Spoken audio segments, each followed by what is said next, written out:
사랑하는 새벽나라 친구들 반갑습니다. 여러분과 함께 말씀을 나눌 정현상 전도사입니다. 오늘 본문은 창세기의 마지막 장 이야기입니다. 창세기는 하나님이 세상의 창조주이심과 그분께서 택하신 족장의 이야기입니다. 우리는 이 흐름 속에서 야곱이 조상에게로 돌아가는 모습을 보고 있습니다.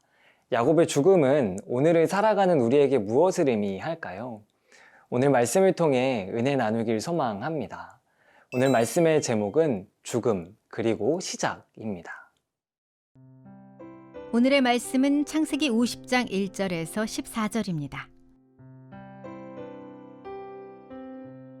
요셉이 자기 아버지 얼굴 위로 몸을 숙이고 울면서 입을 맞추었습니다. 요셉이 자기 종들과 의사들에게 명해 자기 아버지 이스라엘의 시신을 향료로 처리하도록 했습니다.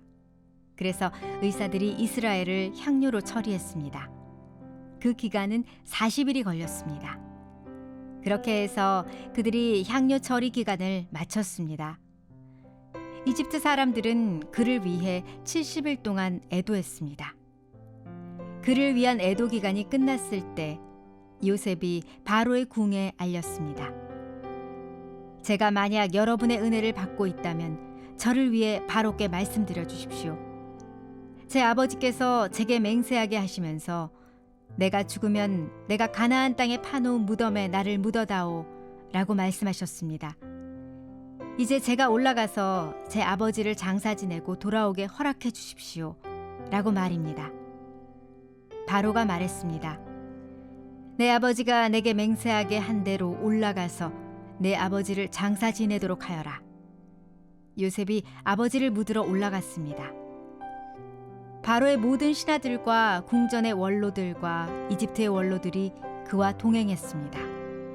그리고 요셉의 집안 식구들과 그 형제들과 아버지 집에 속한 사람들도 다 함께 갔으며 어린아이들과 양떼와 소떼만 고센 땅에 남겨놓았습니다. 전차와 기병도 함께 올라갔는데 그 행렬이 아주 컸습니다. 그들은 요단강 건너편에 있는 아닷의 타작마당에 이르러서 거기에서 심히 크게 통곡하며 애도하였습니다. 요셉은 자기 아버지를 위해 7일 동안 애도했습니다. 거기에 살던 가나안 사람들은 아닷의 타작마당에서 애도하는 것을 보고 이집트 사람들이 크게 통곡한다 라고 말했습니다. 그래서 이곳이 아벨미스라임이라고 불리게 됐습니다. 이곳은 요단강 건너편에 있습니다. 이렇게 야곱의 아들들은 아버지가 지시한 대로 했습니다. 그들은 아버지를 가나안 땅으로 모셔가 막벨라 밭에 있는 굴에 묻었습니다. 그곳은 전에 아브라함이 묘지로 쓰기 위해 햇사람 에브론에게서 밭과 함께 사두었던 곳입니다. 그곳은 마므레 앞에 있었습니다. 자기 아버지를 장사 지내고 나서 요셉이 그 형제들과 아버지를 장사 지내러 같이 갔던 모든 사람들과 함께 이집트로 돌아왔습니다. 창세기의 마지막 장인 오늘 본문은 야곱의 장례를 진행하는 모습이 나타납니다. 그는 147세의 일기로 파란만장한 삶을 뒤로하고 하나님과 그의 조상에게로 돌아갔습니다.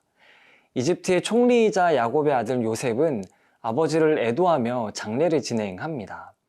마침내 그를 위한 애도 기간이 끝나자 요셉은 바로에게 정중하게 부탁합니다.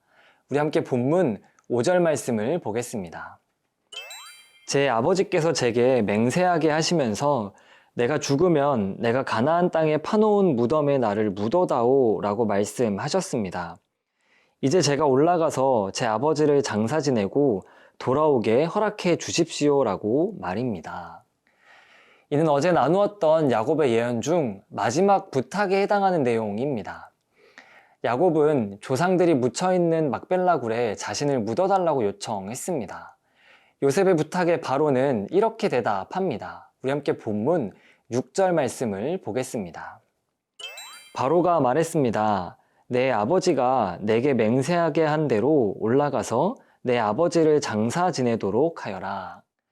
바로의 명령이 떨어지자 요셉과 형제들은 아버지를 장사하기 위해 올라갑니다. 여기에는 바로의 모든 신하와 궁전과 이집트의 원로들이 동행합니다. 아울러 요셉의 집안 식구들과 이집트의 전차, 기병도 함께 했습니다. 본문은 그 행렬이 실로 어마어마했음을 언급합니다. 이집트라는 땅은 요셉과 그 집안을 윤택하게 할 수는 있지만 그들이 정착해야 할 땅은 아니었습니다. 그렇기에 야곱의 죽음을 통해 새로운 시작, 곧 자신들이 거주해야 할 땅으로 나아가는 모습을 보여줍니다. 사랑하는 새벽나라 친구 여러분, 비록 내가 사는 이 땅이 나를 풍요롭게 만든다 해도 우리의 영원한 거처는 하나님의 품임을 고백합니다. 비록 그 과정이 때론 슬픔을 동반하는 죽음일지라도 그 모습을 거쳐 우리는 끝이 아닌 새로운 시작을 향해 나아가게 됩니다. 오늘 하루 하나님 나라에 대한 소망을 품고 살아가는 저와 여러분, 우리 모두가 되길 소망합니다.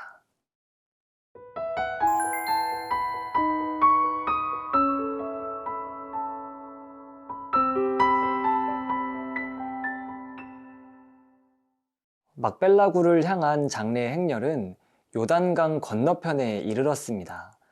그곳에서 그들은 심히 크게 통곡하며 애도합니다. 요셉 역시 자신의 아버지를 위해 7일간 애도하는 모습을 보여주는데요. 그 후 야곱의 아들들은 아버지의 유언에 따라 이렇게 행동합니다. 우리 함께 본문 13절 상반절 말씀을 보겠습니다. 그들은 아버지를 가나안 땅으로 모셔가 막벨라 밭에 있는 굴에 묻었습니다. 이집트의 수행원들은 아벨 미스라임에 남아 있고 형제들은 아버지를 막벨라 굴에 안치합니다. 이는 마침내 야곱의 유언이 이루어짐을 의미합니다. 그 후 그들은 이렇게 행동합니다. 우리 함께 본문 14절 말씀을 보겠습니다. 자기 아버지를 장사 지내고 나서 요셉이 그 형제들과 아버지를 장사 지내러 같이 갔던 모든 사람들과 함께 이집트로 돌아왔습니다.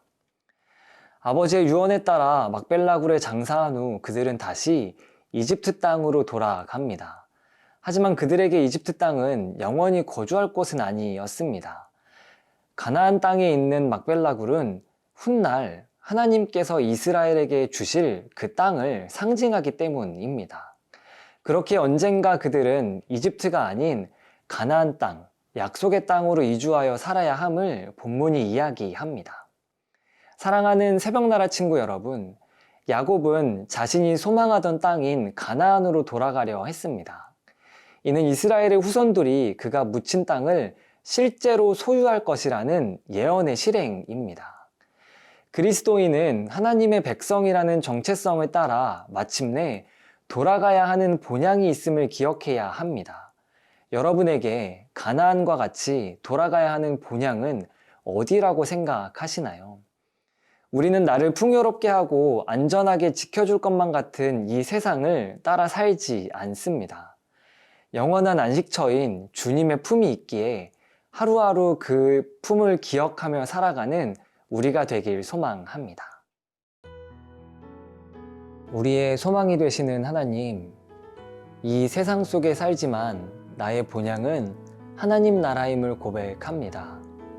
오늘도 주님의 품을 소망하며 살아가는 삶이 되도록 인도하여 주시옵소서. 감사합니다. 예수님의 이름으로 기도합니다. 아멘.